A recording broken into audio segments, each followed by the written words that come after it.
Il longe le quai Notre-Dame, s'arrête un instant devant l'hôtel du Globe. La lecture du menu lui rappelle qu'il n'a pas mangé depuis la veille au soir, et son ventre crie famine. Le patron du café de Rotterdam, un gros bonhomme tout en joues et en chair, armé d'une pelle large comme un cul de vache, déblaye son entrée de neige boueuse et grisâtre qui l'envahit. Sur la façade aveugle d'un immeuble, de grandes lettres blanches et bleues sur fond orange font les yeux doux aux chalands.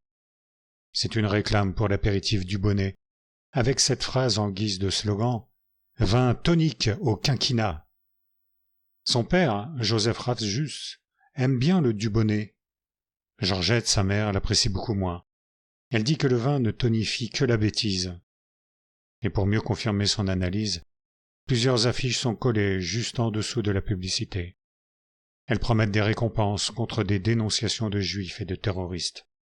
Sur l'affiche, Simon peut lire cette proclamation en lettres rouges. « Ils assassinent, enveloppés dans les plis de notre drapeau !» En dessous, la préfecture présente les résistants comme des hommes manipulés par les soviets et les juifs.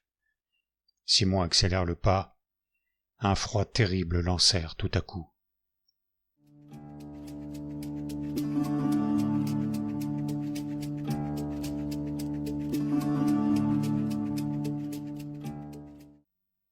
Moussa a très froid.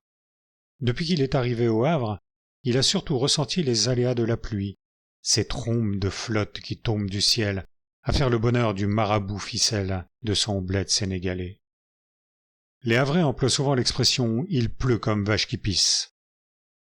Avant de partir en classe découverte dans la campagne normande, Moussa ne saisissait pas le sens de la métaphore. Puis, dans un champ près d'Étretat, il a vu à l'heure une vache noire et blanche qui se répandait en une cascade d'urine dorée. Aujourd'hui, en ce mois de février 2007, le thermomètre est tombé aux alentours de 0. Pas de vache à l'horizon, la météo annonce de la neige.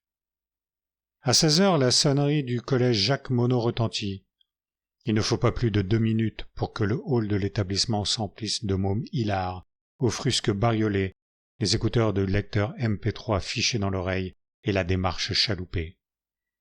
Déjà quelques clopes s'allument, des étreintes langoureuses s'esquissent sous l'œil goguenard de potes clamant des colibés, l'index délateur, tout en braillant comme des mulets, tandis que leurs cœurs se tordent de jalousie. 5 minutes plus tard, la rue Viviani est pratiquement déserte. Seul un gosse reste en retrait, vêtu d'un jogging Lacoste 2 fois trop grand pour lui, et d'une casquette Nike vissée jusqu'au menton. Moussa n'est pas pressé de rentrer chez lui. D'ailleurs, il ne sait pas si ici, c'est réellement chez lui. Moussa Mbaké était arrivé en France 8 ans plus tôt, accompagné de ses parents et de ses 2 jeunes sœurs, Madjiguen et Bingé, en provenance du Sénégal.